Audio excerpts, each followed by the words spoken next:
लूका रचित सुसमाचार उसका 15 अध्याय उसका 11 पद से, इसमें एक बेटा है, इसमें दो बेटे हैं, एक पिता है और वो बेटा धीरे धीरे करके, उसमें से एक जो बेटा था उसने गलत काम में धीरे धीरे उसने पहले अपना, है ना, अपना बात चालू किया। उसके बाद फिर जब बढ़ता गया तो उसको विचार आया कि किस तरह मैं और आनंद कर सकता हूं। उसने देखा कि मेरे पास इतनी ज्यादा, मेरे बाप के पास प्रॉपर्टी है और उस प्रॉपर्टी का आधा हिस्सा मेरा है, आधा मेरे भाई का है, और क्यों ना मैं अपनी प्रॉपर्टी को लेकर जाऊं और वो आनंद जो मैं चाहता हूं, जो मुझे भी थोड़ा थोड़ा मिल रहा है, मैं पूरा नहीं कर पाता, क्योंकि आप समझ सकते हैं, मैं आपको और अच्छे से समझा रहा हूं कि वो सोचता रहा होगा कि मुझे वो आनंद जो मैं लेने का प्रयास कर रहा हूं मुझे पूरी तरीके से मिल नहीं पा रही है।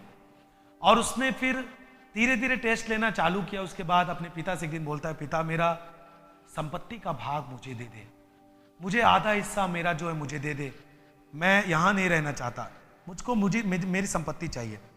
और वो छोटा पुत्र था, और बाइबल में लिखा है कि छोटे पुत्र ने अपनी संपत्ति लेकर के बहुत दूर चला गया और दूर देश जा करके वहां पर किसमें अपनी संपत्ति को उड़ाया। 13 पद जब आप पढ़ेंगे उसमें लिखा है कि कुकर्म में अपनी सारी संपत्ति उड़ा दी।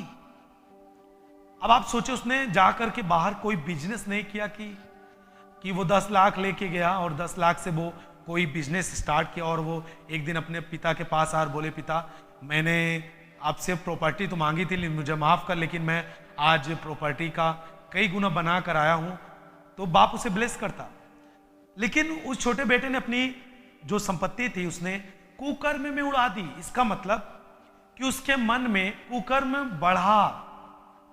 उसने टेस्ट लिया सबसे पहले, या फिर हो सकता है अपने कॉलेज में लिया हो, या फिर अपने गांव वालों के द्वारा लिया हो, या अपने साथी के द्वारा लिया हो, और उसने जब देखा कि मुझे यह आनंद प्राप्त नहीं हो रहा तो उसने संपत्ति मांग ली अपने पिता से अपनी आधी, और पिता ने उसको दे दी। बोली इसका अधिकार है, और दे दिया वो।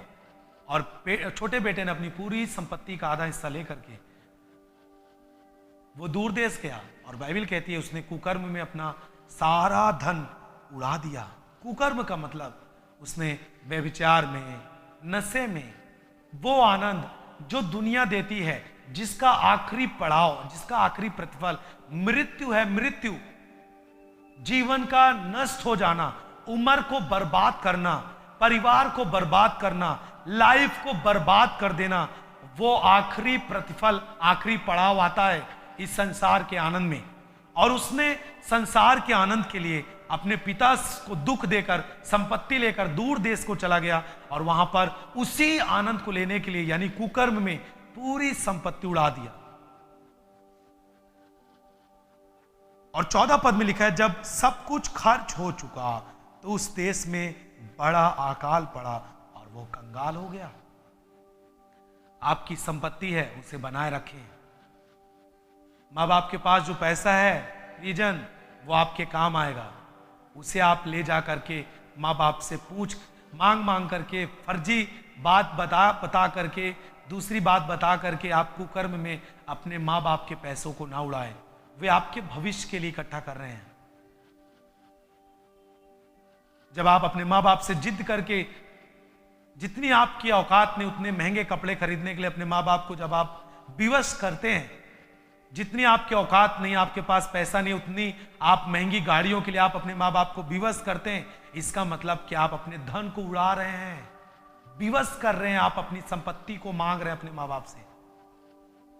ये आपके गौरव नहीं है रीजन। आप जलाल नहीं बना पा रहे हैं।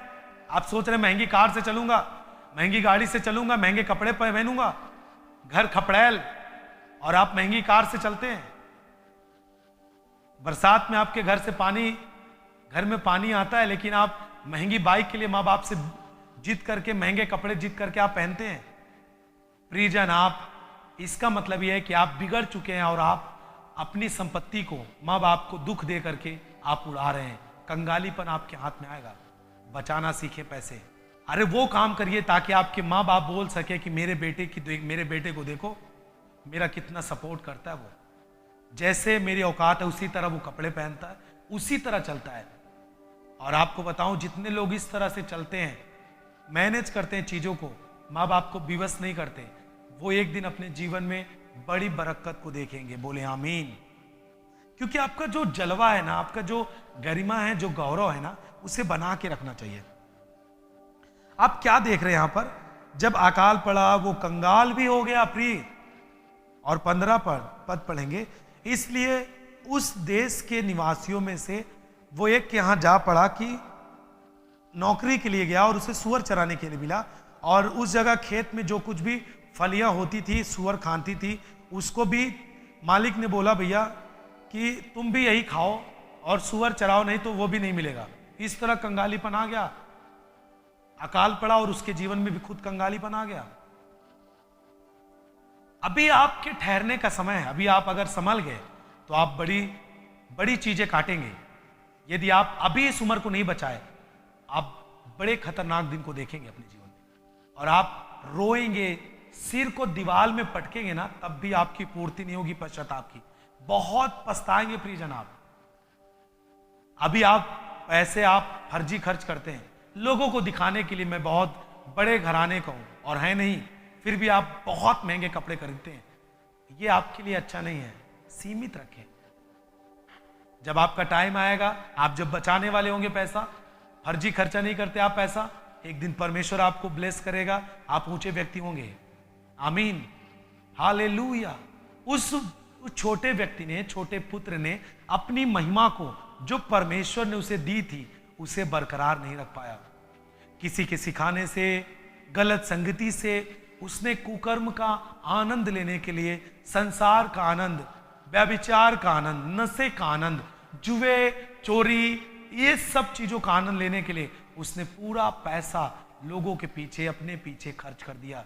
और एक दिन उसका जो आखिरी प्रतिफल आया वो ये आया कि वो कंगाल हो गया और वो नौकरी के लिए भटकता रहा दूसरे के घरों में।